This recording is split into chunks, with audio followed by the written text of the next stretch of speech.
J&K is also, the center of electoral universe today. Nazir, tell us, there is a lot of controversy, there's a lot of noise over who these 5 nominees of the LG are going to be, because that is clearly the next flashpoint between the opposition and the BJP. Apart from that, of course, Omar Abdullah coming out and clearly saying that there's been no offer from the PDP, while Farooq Abdullah, hinting at a possible alliance. Tell us, is there any review of political calculations that is happening in J&K? Well, isn't this bizarre that even before the counting starts, there's a huge uncertainty or the huge controversy over these 5 nominations by the Lieutenant Governor. So we have seen, the counting will start for 90 seats across Jammu and Kashmir, across 20 districts in Jammu and Kashmir. And behind me is SKICC, Sher-e Kashmir International Convention Center, where counting for all the 8 assembly constituencies in Srinagar will start at 8. And first postal ballots will be counted, and then EVMs will decide the fate of the candidates of different parties and independents. As we know, 40% candidates are independents. But before this counting starts, there's huge controversy about these 5 nominated members. And in case of a hung house, which looks very likely, these 5 will hold the key, and there's no prizes to guess where they will stand. BJP leaders have already said, look, there will be BJP members and they will be on the side of BJP, and opposition is saying this is a clear attempt to circumvent the mandate, to subvert the mandate, when the whole thing is about they will decide these 5 members. Then what is the point of having these elections when nominations will decide the fate, who will be governing Jammu and Kashmir? But having said that, this is a constitutional scheme of things when it comes to legislature in a union territory which has been made on the lines, on the pattern of Pondicherry, where you have a provision of nominating members, and those nominated members have voting rights. After the Reorganization Act in 2019, there was a provision of nominating 2 women members by the Lieutenant Governor.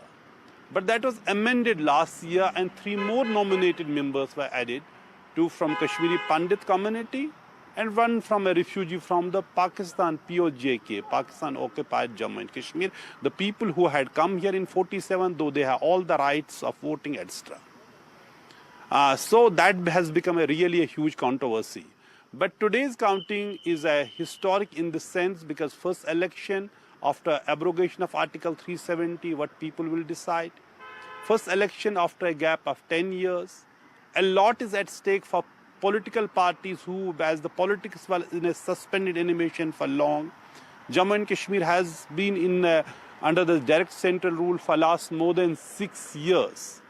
In June 2018, governor rule was imposed, central rule was imposed after fall of PDP-BJP government. Now, in case of hung assembly, what is the options? Will PDP offer support to the National Conference Congress alliance? Some leaders had said yes, but then media advisor to Mehbooba Mufti and her daughter Iltija Mufti said no such decision has been taken. These are mere speculation. Only party leadership will take a decision after counting is over. And Farooq Abdullah had already welcomed those offers, but then there was Omar Abdullah. He said, look, there has not been offer from the PDP so far. Let's wait for the counting. So everybody is waiting, fingers crossed what will happen.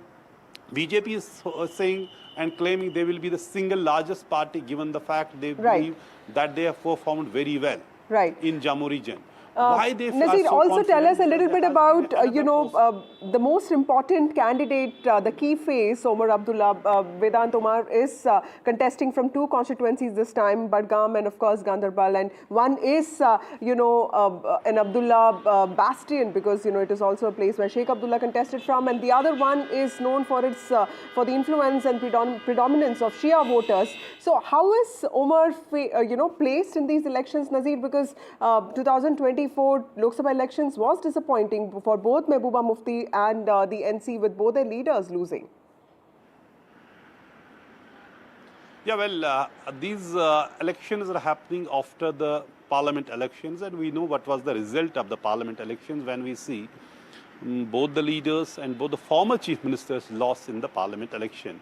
Last parliament election won Umar Abdullah in North Kashmir's Baramulla constituency and Mehboob Mufti from South Kashmir, Anantnag Rajouri constituency. But these are different elections, assembly election, different issues. Umar Abdullah is contesting from 2 seats, Ganderbal and Badgam, and they are hoping that he may win both the seats.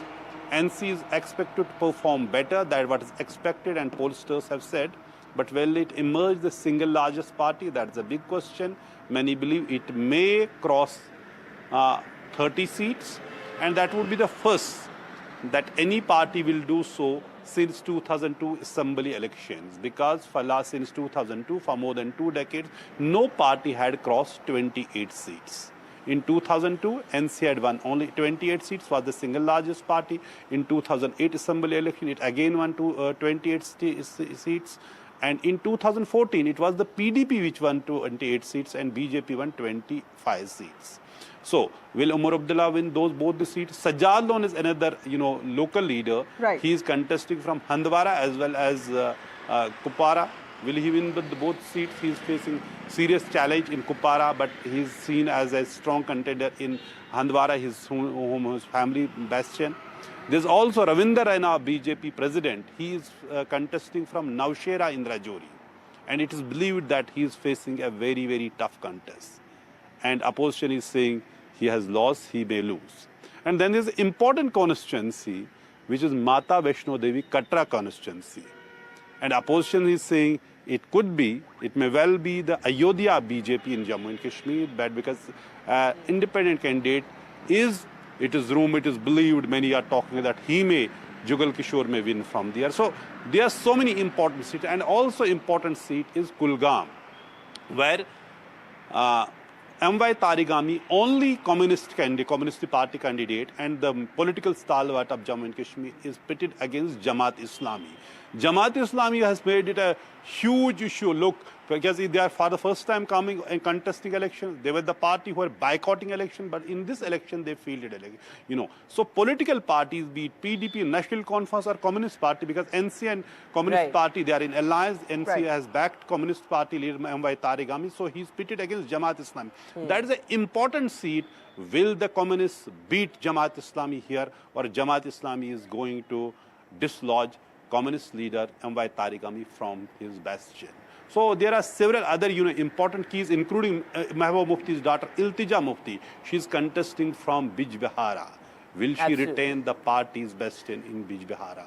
That is also important seat, and that will also show which way the wind is blowing in South Kashmir as well. Absolutely. So a survival battle there, certainly as far as PDP is concerned. And Zazeer is reporting a record number of independents in the fray as well. In fact, Umar Abdullah has also just tweeted. He, of course, says we fought the good fight. That's something that he's been saying through the campaign, that we fought for statehood. In fact, statehood has really been at the center of this entire poll campaign. And there